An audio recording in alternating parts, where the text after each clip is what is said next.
तो असमरेख का मतलब क्या हो गया? असमरेख का मतलब है वे बिंदु जो रेखा से दूर हो, मतलब रेखा पर स्थित ना हो, तो उन बिंदु को क्या कहेंगे? असमरेख बिंदु कहा जाएगा। आई बात समझ में? तो इस तरह से समरेख बिंदु और असमरेख बिंदु का हम पहचान कर लेंगे। अब रेखा हो गया, अब हमें पढ़ना है कोण के बारे में। कोण, तो देखिए कोण बनने के लिए दो रेखाओं की आवश्यकता होती है। जब दो रेखाओं को खींचेंगे और इस प्रकार खींचेंगे कि उनका एक उभयनिष्ठ बिंदु हो, अर्थात तो दोनों रेखाएं एक निश्चित बिंदु से खींची जा रही हो, तो उस बिंदु पर ही क्या बनेंगे? कोण बनेंगे। जैसे एक रेखा खींच दिया गया, अब दूसरा रेखा इस प्रकार खींचे कि इस रेखा के किसी एक सिरा को परिच्छेद करे, काटे, या एक सिरा से होकर जाए, तो यहां से होकर के एक रेखा खींच ली दूसरा, तो दोनों रेखाएं इस एक बिंदु पर मिल रही हैं, तो दोनों रेखाएं जहां मिल रही हो वहीं पर शीर्ष बन रहा है। देख लीजिए, शीर्ष इसको बोलते हैं। तो यहीं पर क्या बनता है? कोण बनता है। ठीक है, यानी दो रेखाएं जब मिलेंगी और उनका एक उभयनिष्ठ बिंदु होगा, तो जहां पर ये मिलती हैं वहीं पर क्या बनता है? कोण बनता है। अगर कोण की डिफिनेशन की बात करें तो दो किरणों या दो रेखाओं के झुकाव से बने आकृति को कोण कहते हैं, जिनका एक उभयनिष्ठ बिंदु होता है। आई बात समझ में? तो ऐसा करो, हेडिंग डालो और लिखते रहो। ठीक है, पहले हेडिंग डालो रेखाखंड। रेखाखंड तो जल्दी करिए, आप लोग काफी फोन के रखा करो। रेखाखंड हेडिंग डालिए। देखिए, रेखाखंड रेखा का एक भाग होता है। रेखाखंड, चलो दोबारा से इस चैप्टर के लिए लिख लो। रेखाखंड रेखा का एक भाग होता है जिसके दो अंत्य बिंदु होते हैं। रेखाखंड रेखा का एक भाग होता है जिसके दो अंत्य बिंदु होते हैं।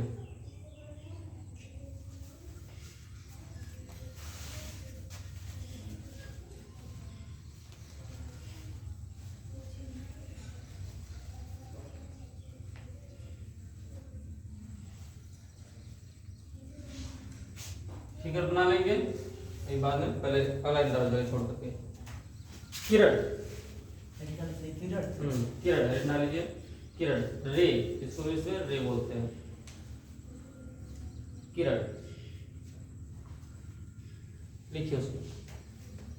किरण रेखाखंड का रेखा का एक भाग है।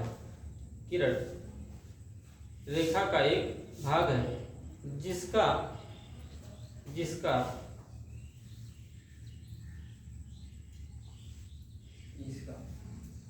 केवल एक अंत्य बिंदु होता है। केवल एक अंत्य बिंदु होता है।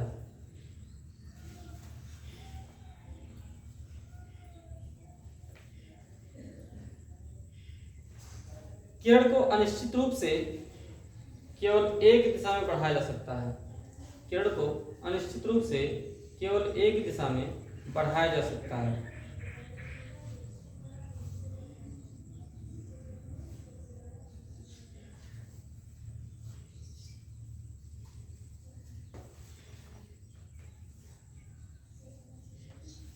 बढ़ाया जा सकता है।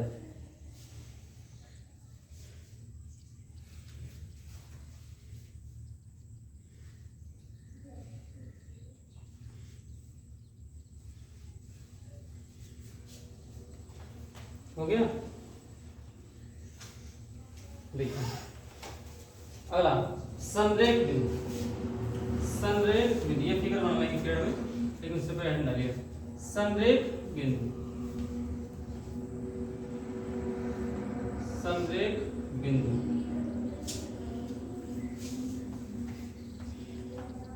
देखिए, वे सभी बिंदु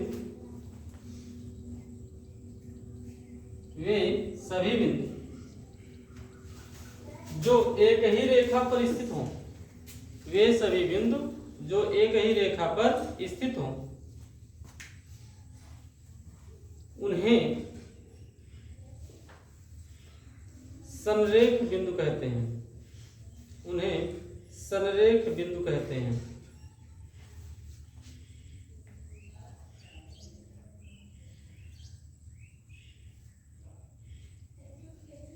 संरेख बिंदु कहते हैं। अब जैसे देख लीजिए यहाँ पर ये रेखा है, इस पर A P Q R S B ये सभी बिंदु एक ही रेखा पर स्थित है, इसलिए ये प्रत्येक बिंदु संरेख बिंदु कहलाएगा। यानी यहाँ पर बिंदु A P Q R S B ये सभी एक ही रेखा पर हैं, तो ये सभी क्या होंगे? संरेख बिंदु हैं। कैसे बिंदु हैं? संरेख बिंदु हैं।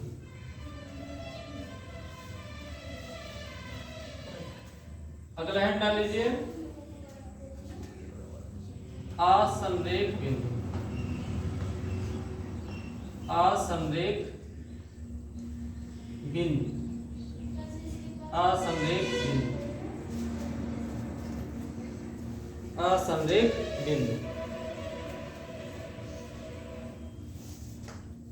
अब देखिए इसमें असंरेख बिंदु, जैसे कोई रेखा हो, अब रेखा है तो सभी बिंदु इस रेखा पर स्थित हैं तो उन्हें हम संरेख बोलते हैं।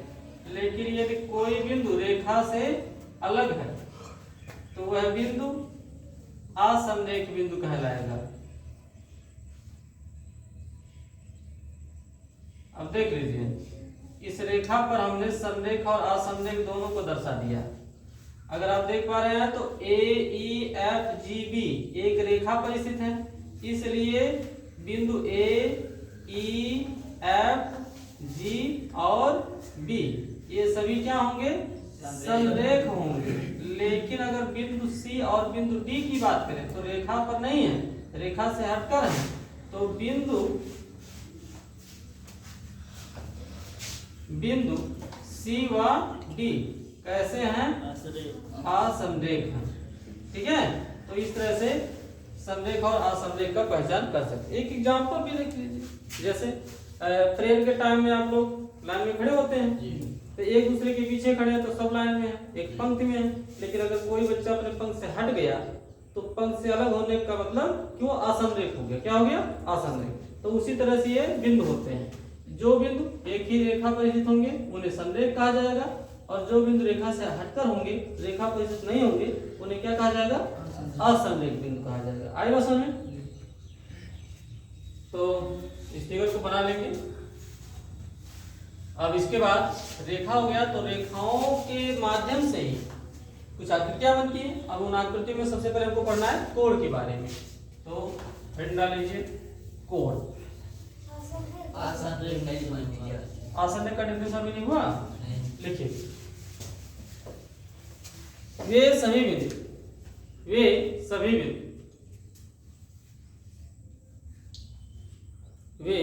बिंदु जो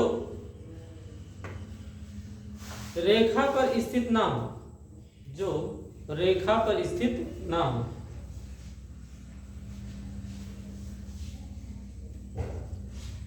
उन्हें असंरेख बिंदु कहते हैं।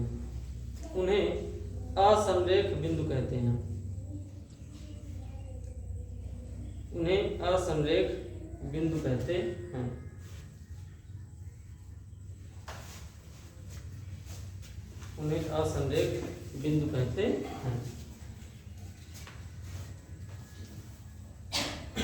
देखिए तो ये हो गया। यहाँ पर हमने आपको बताया कि यहाँ पर सी और डी क्या है? असंरेख हैं। बाकी ए ई एफ जी बी ये कैसे हैं? संरेख हैं। ठीक है, तो अब रेखाओं के माध्यम से कोण बनता है। तो हेडिंग डाल लीजिए कोण, जिसको एंगल कहा जाता है। कोण, बात मत करो वहां पर। कोण तो दो रेखाओं के झुकाव से बने हुए आकृति को कोण कहते हैं जिनका एक ही उभयनिष्ठ बिंदु हो। अब यहाँ पर दो रेखाएं खींची गई हैं और दोनों रेखाओं का एक उभयनिष्ठ बिंदु B है, तो जहां पर ये उभयनिष्ठ बिंदु है यहीं पर बन रहा है कोण।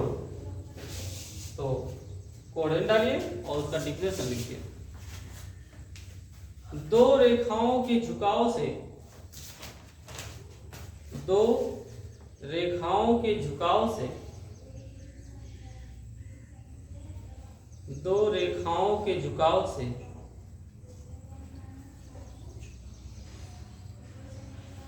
बने हुए बंद आकृति को बंद नहीं कहेंगे, सॉरी, दो रेखाओं के झुकाव से बने हुए आकृति को कोण कहते हैं। कोण कहते हैं जिनका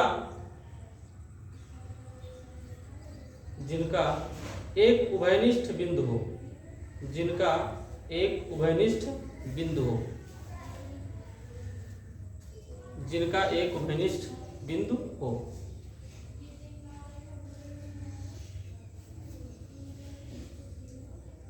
अब ये फिगर आप देख पा रहे हैं, रेखा AB और BC। यहाँ पर देखो नाम कैसे पड़ा गया, AB और BC, B दोनों रेखाओं के लिए है, तो ये बिंदु B जो है दोनों रेखाओं के उभयनिष्ठ है और इसी को शीर्ष भी कहा जाता है। जो उभयनिष्ठ बिंदु है, उभयनिष्ठ बिंदु क्या हो गया, शीर्ष हो गया, और इसी शीर्ष पर क्या बनते हैं, कोण बनते हैं। अच्छा एक बात और है, कोण मैं क्या कर रहा हूँ ना कि कोण उस जगह बनते हैं जहां पर कोण, जैसे बोलचाल की भाषा में कोण कहा जाता है, कोण है ना बोलचाल की भाषा में। तो कोण कैसे बन रहा है, देखो यहाँ पर ऐसे कोण बन रहा है, और जहां पर कोण वहीं पर क्या बन जाएगा, कोण बन जाएगा। पहचान एक तरह से, जहां कोण वहीं कोण, कोण बोलते हैं ना एक बोलचाल की भाषा में। तो इस तरह से कोण बनेगा कब, एक रेखा खींचे कहीं कोण दिखाई देगा कब, नहीं, एक दूसरी रेखा खींचेंगे तब दिखाई देगा। तो जहां पर कोण वहीं पर कोण बनेगा, इस तरह से होता है। ये फिगर बना लीजिए कोण का, उसके बाद हेड डालेंगे कोण के प्रकार, कोण के प्रकार हेड डालेंगे।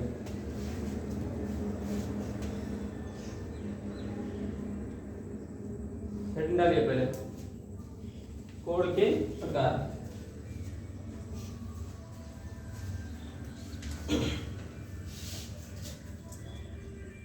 कोण के प्रकार हो गया। देखिए कोण निम्नलिखित प्रकार के होते हैं, कोण निम्नलिखित प्रकार के होते हैं।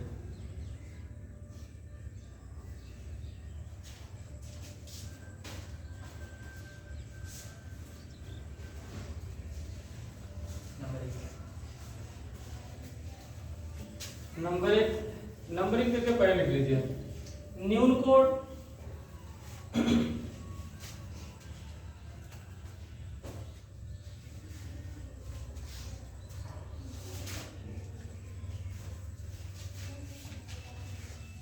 न्यून कोण,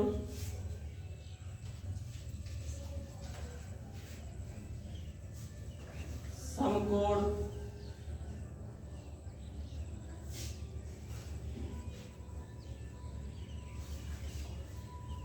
अधिक कोण,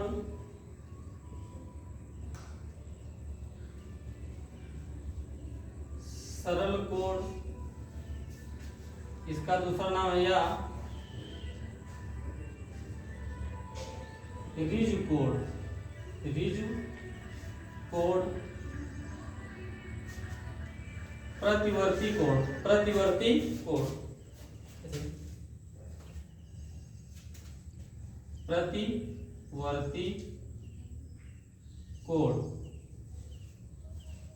इसे बृहत् कोण भी कहा जाता है या बृहत् कोण।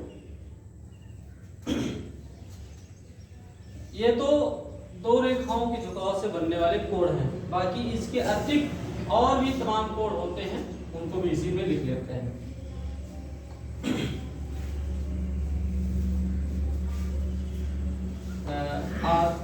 आसन्न कोण, आसन्न कोण,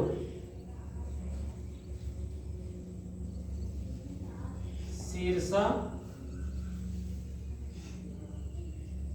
भिमुख कोण, शीर्षाभिमुख कोण, कोटि पूरक कोण, कोटि पूरक कोण या लंब पूरक कोण,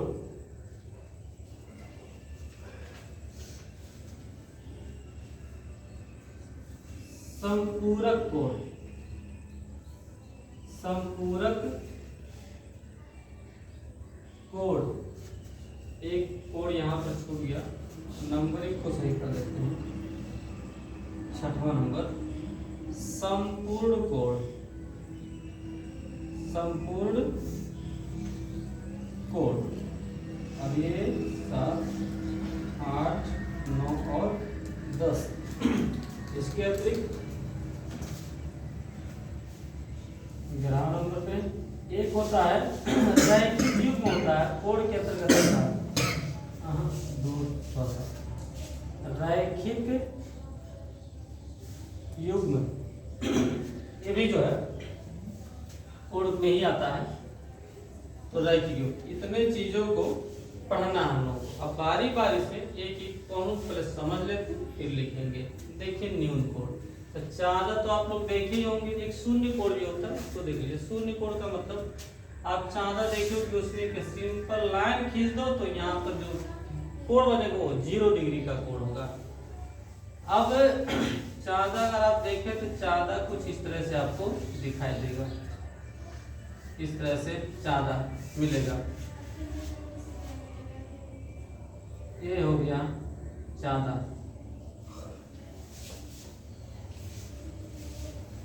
यहाँ बीच में आपको मिलेगा 90 डिग्री, यहाँ 0 मिलेगा और इस साइड में आपको मिलेगा 180 डिग्री, मतलब 180 अंश। अब अगर चांदा में देखेंगे ना तो दोनों साइड से, दोनों लेफ्ट साइड और राइट साइड, दोनों साइड से आपको, अब देखिए यहाँ पर आपको ये दाएं साइड राइट साइड है, दाएं पर से 0 से आप काउंट करते हुए जाएंगे नंबर तो 180 पे खत्म होगा, और बाईं तरफ से भी काउंट होता है और 0 लेकर कैसे जाएंगे तो 180 मिल जाएगा। तो दोनों तरफ से होता है। अब हमें समझना है कि न्यून कोण क्या है, इस न्यून कोण को समझना है। तो देखिए 0 से स्टार्ट हो रहा है और ये 90 पर जा रहा है। तो अगर 0 से स्टार्ट हुआ तो यहाँ गिनती 1 से लेके 89 तक होगा। हमने क्या कहा, जो गिनती होगा 1 से लेके 89 अंश, 0 अंश से बड़ा, सिंपल बात, 0 से बड़ा और 90 से छोटा। x का मतलब एक कोण है जिसका मान 0 अंश से बड़ा और 90 अंश से छोटा है, उस कोण को क्या कहेंगे, न्यून कोण। अब अगर 0 से बड़ा तो गिनती कहाँ से स्टार्ट करेंगे, 1 से कहाँ तक जाएंगे, 89 तक। तो उन जितने भी कोण बनेंगे 1 से लेकर 89 तक वो सभी न्यून कोण होंगे। लेकिन मुख्य रूप से न्यून कोण आपको पढ़ना क्या होता है, मुख्य रूप से न्यून कोण आपको पढ़ना होता है, न्यून कोण की बात हो रही है 30 अंश, 45 अंश और 60 अंश। अभी आप का जो लेवल है उसमें आपको ये कोण मिलेंगे। बाकी इसके अतिरिक्त भी हमने कहा कि 1 से लेकर 89 तक जो भी कोण बनेंगे वो सभी न्यून कोण होंगे, अर्थात जो 0 डिग्री से बड़े हों और 90 डिग्री से क्या हो, छोटे हों। तो 0 डिग्री से बड़ा 1 से शुरू हो गया, 90 से छोटा कहाँ तक जाएंगे, 89 तक। अब जितना भी कोण बनेगा सभी क्या होगा, न्यून कोण बनेगा। अब न्यून कोण का अगर फिगर बनाएं तो देखिए एक लाइन खींचेंगे पहले, फिर दूसरा लाइन इस प्रकार खींचे कि अगर ऐसे सीधे खींच देंगे ना तो ये 90 अंश हो गया। क्या हो गया, 90 अंश। लेकिन अगर इस रेखा को थोड़ा सा झुका दें तो अब ये कोण बन जाएगा न्यून कोण। इसको और झुका दें तो न्यून कोण बनेगा लेकिन छोटा होता जाएगा। इस किरण को झुकाते जाएंगे तो कोण का मान क्या होगा, छोटा होता जाएगा। और अगर ऊपर की ओर, अब आप दो तरह समझ सकते हैं, जैसे जैसे ऊपर की ओर बढ़ेंगे तो इस न्यून कोण का मान बढ़ता जाएगा, और अगर ऊपर से नीचे की ओर आएंगे तो न्यून कोण का मान घटता जाएगा। और ये जितना भी कोण बनेगा वो 0 अंश से बड़ा होगा और 90 अंश से क्या होगा, छोटा होगा। तो 0 और 90 के बीच में गिनती तो पता है ना आप लोगों को। अब 0 और 90 के बीच में जो गिनती है उतने डिग्री का जो कोण बनेगा वो प्रत्येक कोण क्या कहलाएगा, न्यून कोण कहलाएगा। समकोण, समकोण तो बहुत ही आसान है, आप छोटी कक्षाओं में भी कोण बनाए हैं। तो उसमें चादर रखते हैं तो इस तरह से रेखा खींच दिए और एक लंब रेखा खींचते हैं और ये प्रच्छेद बिंदु पर जो कोण बनाता है वो 90 डिग्री का होता है। इसी कोण को क्या कहते हैं, समकोण कहते हैं। तो समकोण बस एक, अच्छा कोई जरूरी नहीं कि हमेशा इसी साइड बने, समकोण ऐसे ही बन सकता है।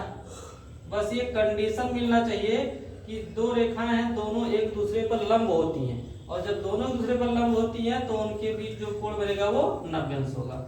और 90 अंश का कोण बनने के लिए कोई जरूरी नहीं कि हमेशा इसी तरह से बने, ये इस तरह से भी हो सकता है, क्योंकि फिगर जब आपको मिलेगा तो उसमें उलट फेर करके भी दे सकता है, इसलिए आपको पहचानने की जरूरत है। अच्छा हमने कहा न्यून कोण बन रहा है, न्यून कोण इधर से बन रहा है, तो कोई जरूरी थोड़ी कि न्यून कोण इधर बनेगा। न्यून कोण ऐसे भी हो सकता है, ये इस दिशा में भी हो सकता है, न्यून कोण इस तरह यहाँ भी नीचे की तरफ भी बता सकता है। तो न्यून कोण का पहचान क्या है कि एक ये आधार वाली रेखा होगी, आधार का मतलब ये जो नीचे की रेखा इसको आधार के रूप में ही ले लीजिए, और ये जो रेखा है इसी के द्वारा कोण बन रहा है। तो ये रेखा झुक रहा है, अब यहाँ पर लेंगे तो न्यून कोण होगा, और अगर बाहर से लेंगे तो विराट कोण होगा। आगे पढ़ेंगे यहाँ अगर दोनों रेखाओं के बीच हम एक कोण ले रहे हैं छोटा वाला तो ये न्यून कोण बनेगा, और अगर बाहर से ले लेंगे तो ये बन जाएगा विराट कोण, जिसे प्रतिवर्ती कोण कहा जाता है। तो न्यून कोण का पहचान क्या है कि 90 अंश से छोटा और 0 अंश से बड़ा हो। तो पहचान बहुत सिंपल है, 90 अंश का ये फिगर याद रखिए। अब न्यून कोण बनेगा तो इसका मतलब ये जो दूसरी रेखा है ये सीधे लंबवत नहीं रहेगी, कैसी रहेगी, तिरछे रहेगी।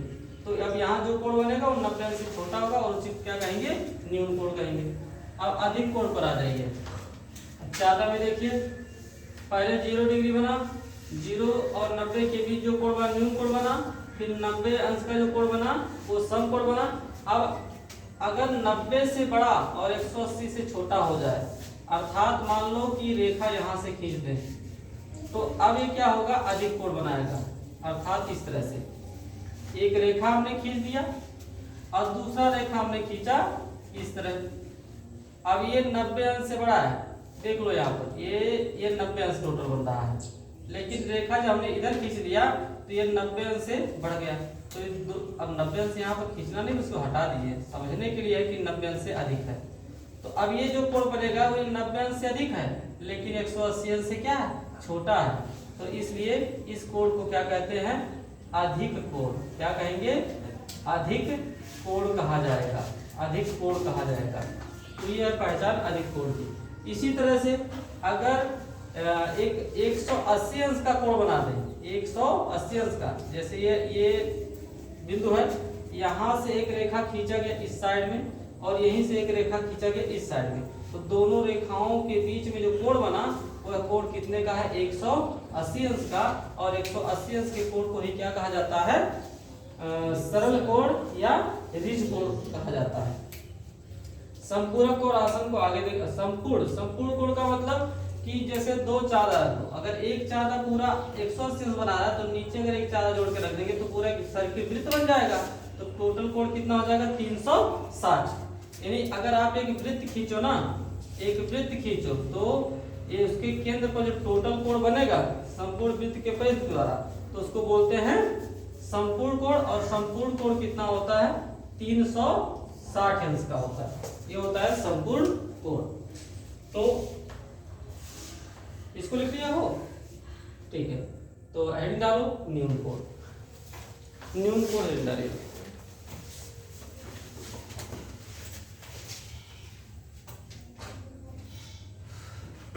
न्यून कोण लिखिए, वह कोण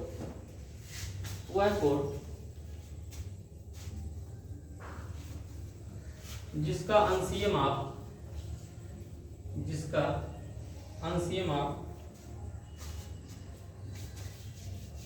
0 डिग्री से बड़ा, अंशीय माप 0 डिग्री से बड़ा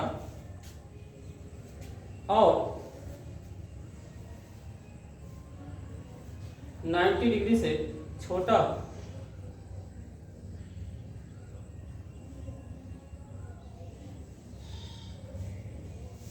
उसे न्यून कोण कहते हैं, उसे न्यून कोण कहते हैं।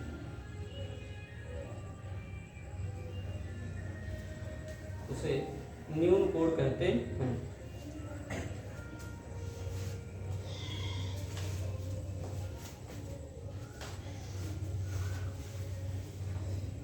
अच्छा एक बात और देख लीजिए, जो कोण होता है ना, कोण कोई ग्रीक अक्षर है, इस तरह से ये ग्रीक अक्षर है, इसको थीटा कहते हैं। क्या कहते हैं? थीटा। तो कोण को किससे दर्शाते हैं? थीटा से दर्शाते हैं। तो यहाँ पर हमने अगर थीटा लिख दिया तो और ये इनके बीच कोण क्या बन रहा है? न्यून कोण, क्योंकि इनके झुकाव से पता चल रहा है कि 0 से बड़ा और 90 से छोटा है। तो इस कोण को क्या कहेंगे? न्यून कोण कहेंगे। न्यून कोण। फिगर बना लीजिए, न्यून कोण कहा जाएगा।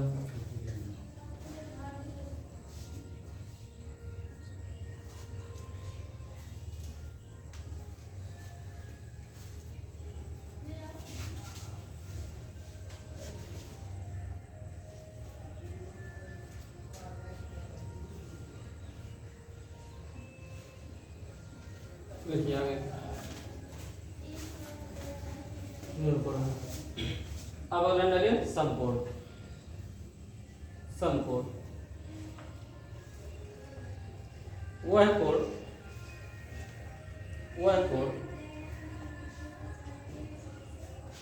जिसका अंशीय माप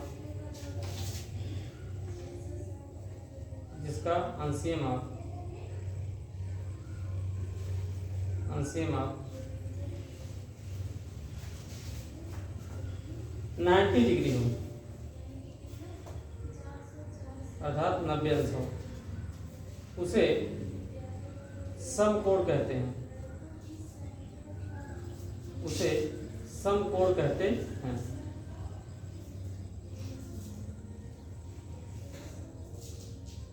उसे समकोण कहते हैं।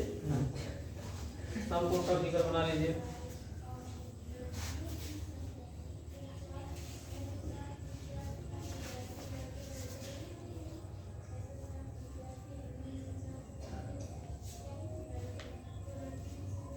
ए बी सी और एक कोण 90 डिग्री का होता है। समकोण अगर कह दिया गया तो समझो कि 90 अंश का है, 90 से ना छोटा ना बड़ा।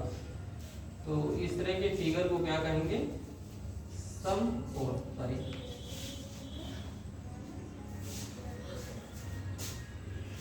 समकोण। इसको बना लीजिए।